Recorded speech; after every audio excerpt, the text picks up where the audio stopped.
Hello everyone, my name is Titan Crush and welcome back to another Sea of Thieves guide. In this episode, I'll be explaining how you can solo ghost fleets.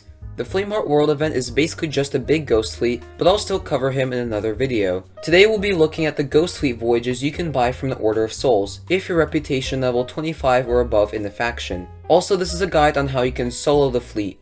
It's easier if you have more than one person on your ship, and the ideal combat style changes with every ship type. Sloops have to worry more about maneuvering, while galleons just need to fire and bail, and brigantines are somewhere in the middle. I'll try to release a guide about more of these later.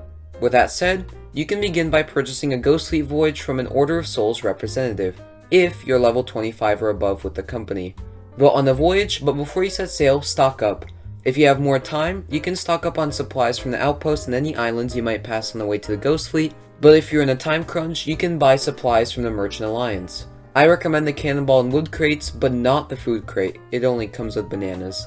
You should probably have a minimum of about 50 cannonballs, 30 planks, and plenty of food. If you're slightly under, it's okay. If you run out of supplies, you can always retreat, stock up, and come back to the fight. Sail to the island haunted by the Ghost Fleet. When you arrive, this music should begin.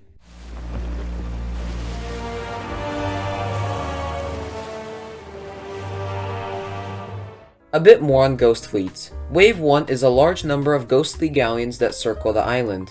They each take 3 cannonballs to kill, and you must kill 7 of these ships to move on to the next wave. The ships can only be killed by cannonballs, firebombs, blunderbombs, chain shots, or cursed cannonballs. Nothing else will damage them, not even kegs, sadly. These ships fire ghost cannonballs. They can be phantom cannonballs, which are basically a regular one, flaming phantom cannonballs, which are basically firebombs, and wraith cannonballs, which can be devastating. They will knock back your ship and give you 3 holes, 2 big and 2 small. Never sail directly through a ship or you'll take major damage. Finally, ships will drop mines if you follow too closely behind.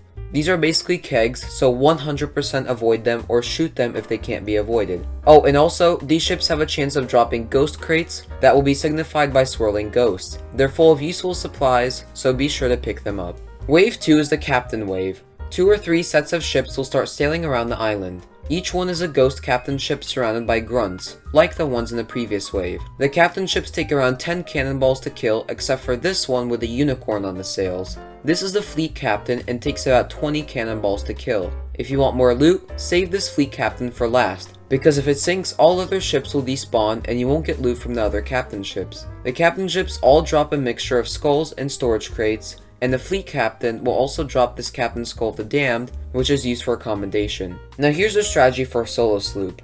You are at a big disadvantage in terms of firepower compared to the ghost galleons, so you'll need to stay out of their cannon range by traveling at diagonals compared to them, weaving in and out, and taking shots in between. Avoid getting in their cannon range at all costs. This can take some getting used to, so if you sink quickly, don't get discouraged, it happens.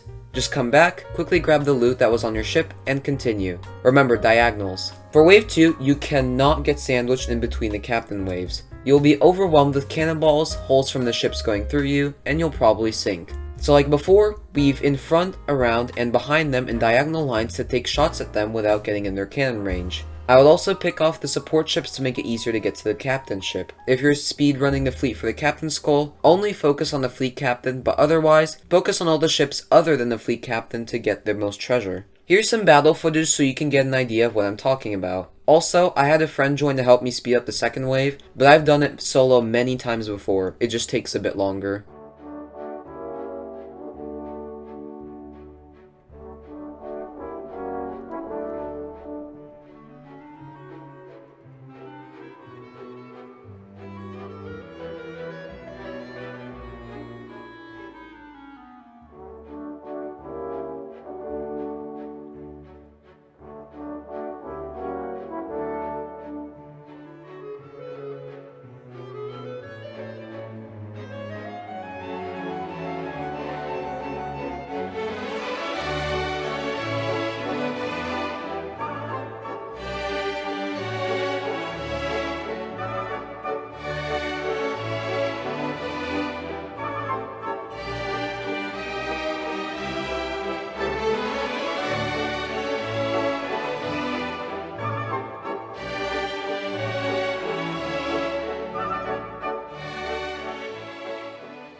Hopefully this guide will help you out. Ghost fleets can be difficult at times, so practice makes perfect. You can check out my cannon name and ship maneuvering guides to help you be more comfortable with your ship. Also, like I said earlier, Flameheart is basically just a longer version of a Ghost Fleet, so being able to solo this means you should be able to solo Flameheart. If you want to solo Flameheart or you're on a Brigantine or Galleon, I'll try to release guides for these and other world events in the future. Anyway, please consider liking and subscribing, it helps me out and you can undo it at any time. And with that said, happy sailing!